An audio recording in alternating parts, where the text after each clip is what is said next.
안녕하세요. 김성길 목사와 함께하는 GTS 말씀 묵상 시간입니다. 오늘은 첫 번째 주간의 7번째 날 묵상입니다. 7번째 날 묵상의 주제는 함께 나누기가 되겠습니다. GTS 묵상은 우리들의 신앙생활과 함께 삶의 현장에 변화를 주고 발전을 갖게 하는 프로그램입니다. 이것을 위해서 말씀을 본문으로 하고 5-7 플러스 1이라고 하는 시스템을 그 안에 담았습니다. 5는 이 그림을 보고 정리하는 것이고 7은 월화 수목 금토일의 주제입니다. 주제가 바뀌면 모든 게 다 바뀌죠. 같은 본문인데 주제가 바뀌면은 본문에 대한 이해와 내용의 해석도 다 바뀌게 됩니다. 삶도 똑같습니다. 우리들의 삶을 주제를 바꾸면 내용도 다 바뀌는 거예요. 그래서 이 주제를 바꾸면서 삶을 변화시켜 가는 거죠. 그 다음에 플러스 1은 뭐냐? 질문의 능력을 키우는 겁니다. 모든 변화와 발전의 기본은 질문이에요. 우리 아이들이 공부를 잘하는 방법의 기본도 질문입니다. 질문을 할 줄 알아야 답을 찾을 수가 있게 되는 겁니다. 그래서 우리가 5-7 플러스 1 이 시스템을 잘 활용하시기 바랍니다. 자, 오늘 한 주간이 또 벌써 싹 지나가고 마지막 날입니다. 함께 나눕니다. 오늘은 이제 주일날 우리 아이들은 교회에서 이제 예배드리고 또 공과 공부하는데 그때 이제 이런 걸 함께 나누도록 그렇게 하고 있습니다. 이게 좀 잘 되면 좋겠습니다. 자, 우리 구역 식구들은 또 구역 모임 때 일주일에 하루 것을 나누든지 이렇게 하면은 참 삶이 복되고 아름답고요. 네. 우리 부모님들이 요 5-7 플러스 1을 잘 훈련하시면 자녀들의 교육에 아주 중요한 역할을 하게 됩니다. 자, 오늘 이제 먼저 이 그림 정리를 하죠. 그림 정리가 5입니다. 생각을 움직이게 하는 것. 이 그림을 보시면서 주제를 정해보시고 느끼는 것 적어보시면 됩니다. 저는 제목을 주님의 사랑 이렇게 적었어요. 아이의 뒤에 오셔서 기도하는 아이의 뒤에 오셔서 아이의 머리에 입을 맞춰주시는 주님의 모습을 보면서 참 평화롭고 또 은혜로운 모습이라고 생각을 합니다. 자, 느껴지는 것 몇 가지 적었는데요. 우선 사람은 주님의 사랑이 필요로 우리 인간은 하나님 형상대로 만들어졌기 때문에 그분으로부터 기운을 받아야 돼. 그분의 호흡이 필요하고 그분의 사랑이 필요하고 그게 우리 사람의 중요한 내용입니다. 그 다음에 하나님은 또 우리를 사랑하세요. 그리고 우리도 역시 또 서로 사랑하고 또 아끼고 해야 됩니다. 자, 두 번째 분석입니다. 보이는 것과 보이지 않는 것. 한 편의 그림이지만 이 속에는 보이는 부분도 있고 보이지 않는 부분이 있습니다. 보이지 않는 부분을 보면 더 많은 은혜를 누리게 되는 거죠.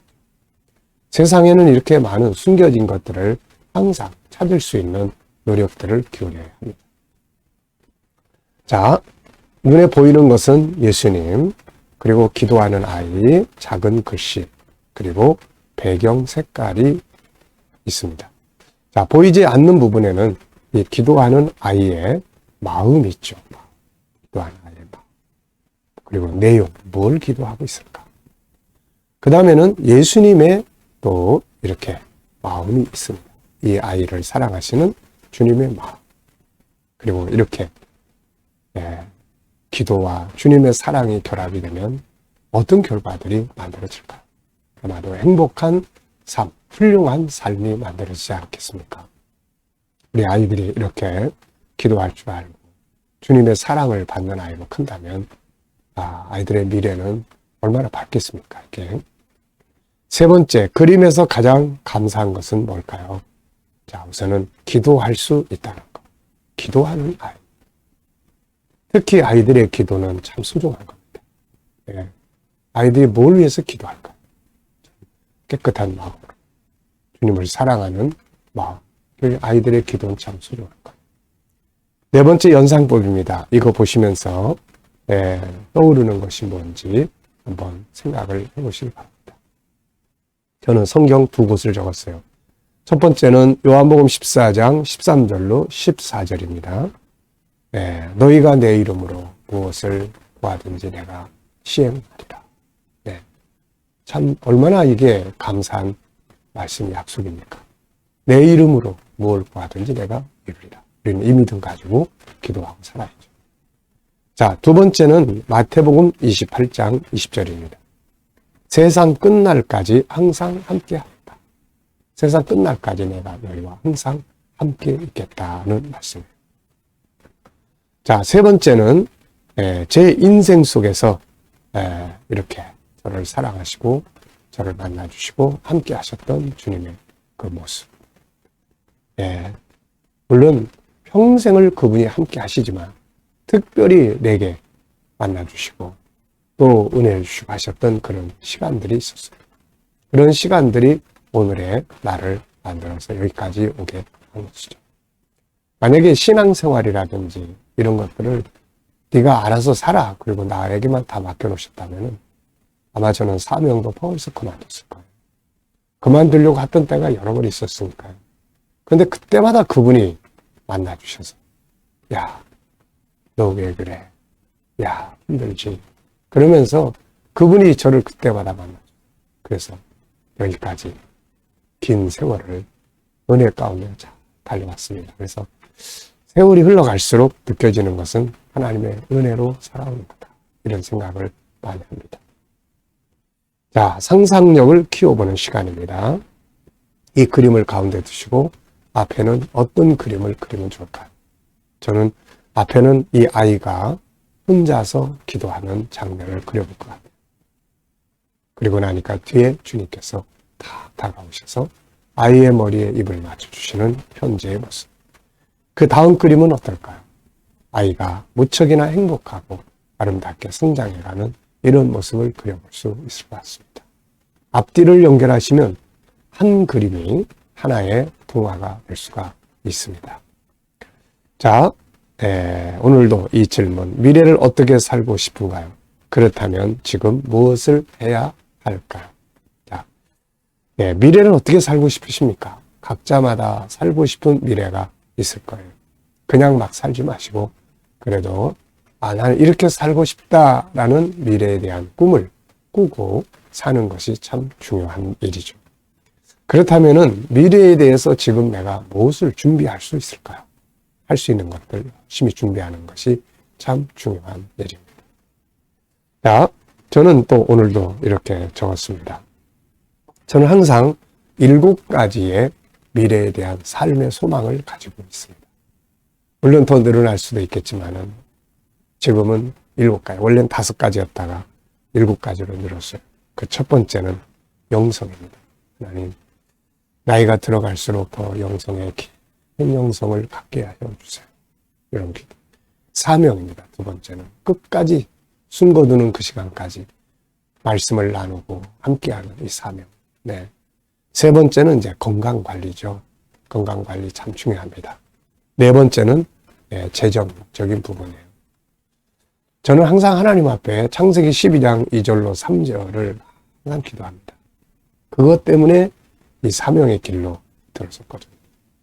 너에게 복의 근원이 되게 할 것이다. 그래서 저는 하나님 마지막 순간까지도 나누며 대접하며 섬기며 이렇게 사는 삶을 살게 해주세요. 내 자식들에게도 나눠줄 것이 있는 삶을 살게 해주세요. 네. 목사가 돈 버는 사람은 아니지만 그래도 지금까지는 항상 이렇게 복음과 함께 나누며 살았습니다. 앞으로도 끝날까지 이렇게 나누며 사는 삶을 살게 해주세요. 이렇게 기도를 하고 있습니다. 그 다음에 이제 관계에 대한 기도예요. 관계. 나 자신과의 관계, 자녀들과의 관계, 또 손주들이 태어나면 그들과의 관계, 또 성도들과의 관계, 그리고 많이 함께했던 우리 KDM의 주의 종들과의 관계, 이런 관계들. 그리고 취미생활도 한두 가지 정도 이렇게 가지면 좋을 것 같아서 기도하고 또 남길 것들을 정리할 수 있는 시간. 지금도 영상을 찍는 것은 지금의 은혜를 위해서지만 그러나 또 한 부분은 남겨야 할 것들을 남기는 작업 중에 하나입니다. 그래서 이런 것들을 이제 하나씩 점검하면서 이제 주어진 삶을 또 이제 행복하게 살아가면 될 것 같아요. 여러분들도 나름대로의 미래에 대한 계획을 이렇게 가지고 기도하세요. 그리고 그걸 목표로 적어놓고 항상 꿈꾸세요. 그러면 어느 날 오늘이 내일이 되고 내일이 또 그렇게 되는 거니까요. 이왕이면 가장 행복하게 살아갈 수 있는 삶의 비전을 만드는 것이 중요합니다. 자, 오늘 본문 말씀 읽어보겠습니다. 아무것도 염려하지 말고 다만 모든 일에 기도와 간구로 너희 구할 것을 감사함으로 하나님께 아뢰라. 그리하면 모든 지각에 뛰어난 하나님의 평강이 그리스도 예수 안에서 너희 마음과 생각을 지키시리라. 시편 50편 13절. 감사로 제사를 드린 자가 나를 영화롭게 하나니 그의 행위를 옳게 하는 자에게 내가 하나님의 구원을 보이리라. 아멘. 자, 감사한 것. 자, 어제 감사했던 것.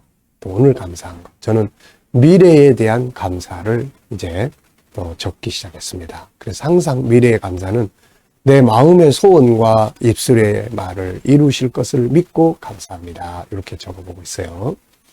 자, 1번 긍정의 요소 단어 찾아보기입니다. 세상은 항상 빛과 어두움, 부정과 긍정 같이 갑니다. 사람도 단점과 장점 같이 가요. 그런데 어느 것을 보느냐에 따라서 삶의 결과들이 달라지게 됩니다. 자, 그래서 항상 긍정을 찾을 줄 아는 마음, 또 장점을 볼 줄 아는 마음, 좋은 점을 볼 수 있는 마음, 희망적인 것을 생각해낼 수 있는 마음, 이게 커야 돼요. 그래야 우리가 행복하게 살 수 있습니다. 자, 저는 이 말씀들을 쭉 보면은 긍정적 단어들이 많죠. 기도와 간구, 또 감사, 하나님, 뛰어난 하나님의 평강, 그리스도 예수 안에서 지키시리라, 영화롭게 하나님의 구원, 이렇게 적어봤습니다. 여러분들도 긍정적으로 느끼는 단어를 적어보세요. 자, 두 번째는 한 주간 묵상하면서 기억에 남는 것이나 응용해 본 것, 감사를 많이 한 것 같습니다. 감사. 자, 본문의 내용 설명해 보기예요. 본문은 염려하지 말고 다만 모든 일에 기도와 간구를 하되 감사함으로 하라고 합니다. 그러면 하나님의 평강이 마음을 채워주시고 하나님의 구원을 보게 될 것이라고 말씀하고 있습니다. 자, 이번 주 본문은 그렇게 길지 않기 때문에 암송하시기 쉬울 거예요. 자, 암송 순서입니다. 다 같이 한번 암송을 해보겠습니다. 아무것도 염려하지 말고 다만 모든 일에 기도와 간구를 하되 감사함으로 하나님께 아뢰라. 그리하면 모든 지각에 뛰어난 하나님의 평강, 그리스도 예수 안에서 너희 마음과 생각을 지키시리라. 시편 50편 13절. 감사로 제사를 드린 자가 나를 영화롭게 하나니 그의 행위를 옳게 한 자에게 내가 하나님의 구원을 보이리라. 아멘. 네. 말씀이 우리 속에서 저장되어 있어야 필요할 때마다 떠오르고 사용할 수 있습니다. 자, 다섯 번째입니다. 본문 전체에서 가장 중요하다고 생각되는 질문 하나 만들어 나누기입니다. 전 3개의 질문을 적었어요. 첫째는 우리가 염려하지 말아야 될 이유는 뭔가? 염려하지 말아야 될 이유는 뭔가? 염려하지 말아야 될 이유. 염려해봐야 고민만 생기고 몸만 해야 그래요. 또 답은 반드시 있기 때문에 답을 찾으면 돼요. 하나님이 살아계시기 때문에 하나님의 도우심을 구하면 됩니다. 그래서 염려스러운 일들이 생길 때 무조건 염려만 하지 말고 답을 찾고 그러면서 본문에 말씀한 대로 하면 돼요. 염려 대신에 할 일은 뭔가? 기도와 간구라고 말씀했어요. 기도와 간구. 그리고 또 기도와 간구와 함께 답을 찾는 노력을 해야 합니다. 자, 그 다음에 이제 또 특별히 감사로 기도하는 자에게 주시는 은혜는 무엇인가? 평안을 주시고, 그 다음에 또 하나님의 구원을 보이게 됩니다. 자, 다음에는 7가지 주제로 나눔 갖는 거예요. 이거 많이 하셔야 돼요. 삶의 변화는 이게 만들어 갑니다. 이게 만들어. 5-7 플러스 1. 5는 생각을 움직이게 하는 훈련이에요. 그리고 7은 삶의 변화를 만드는 프로그램이에요. 플러스 1은 질문은 우리에게 변화와 발전을 맡게 하는 중요한 부분입니다. 자, 오늘의 EQ 기도문 세 번째는 성품의 기도문이에요. 사랑, 나눔, 긍정에는 협동, 겸손과 정직, 신뢰, 온유함, 용서, 약한 부분, 담당해주기, 배려, 인내하기, 공감 능력, 윈윈 정신, 도전 정신, 책임감, 자기관리, 수긍과 빚 대기가 되겠습니다. 자, 뒷페이지로 가시면은 요약된 내용들이 있습니다. 소그룹 모임 때 함께 나누시면 돼요. 자, 내용 정리 보겠습니다. 세상은 수많은 염려와 문제들로 가득 차 있다. 문제를 만날 때 다음과 같이 생각하는 훈련을 해보자. 문제는 답을 찾으라고 오는 것이지 고민하고 절망하라고 오는 것이 아니다. 어떤 문제도 답은 있다. 하나님께서 답의 창고로 준 선물이 5가지가 있다. 하나님, 천국, 5가지 성품, 성경, 만물과 정보 속에 또 어리석은 자는 문제가 부딪혔을 때 절망하고 좌절하지만 지혜로운 사람은 답을 찾기 위해서 힘쓴다. 문제를 믿음 안에서 다루면 항상 협력하여 선을 이루게 된다.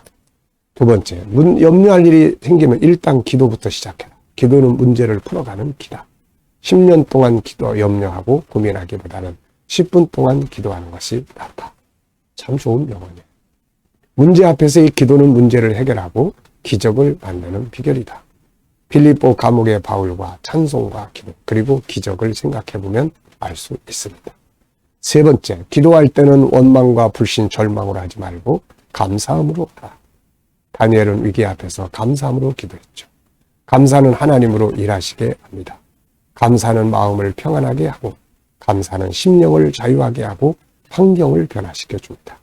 감사는 행복의 비결이며 기적의 비결입니다. 나에게는 어떤 문제와 고민거리가 있는가? 그걸 해결하기 위해서 뭘 하고 있는가? 본문을 볼 때 어떻게 한다고 생각할까? 오늘 또 복된 주일, 살아계신 주님 만나는 예배 잘 드리시기 바랍니다. 기도하고 마치겠습니다. 주님 감사합니다. 한 주간의 묵상을 오늘 마무리하면서 귀한 말씀 함께 하게 해주셔서 감사합니다. 오늘 예배를 통해서 살아계신 주님을 만나는 예배가 되게 하여 주시옵소서. 감사하며 예수님의 이름으로 기도하옵나이다. 아멘.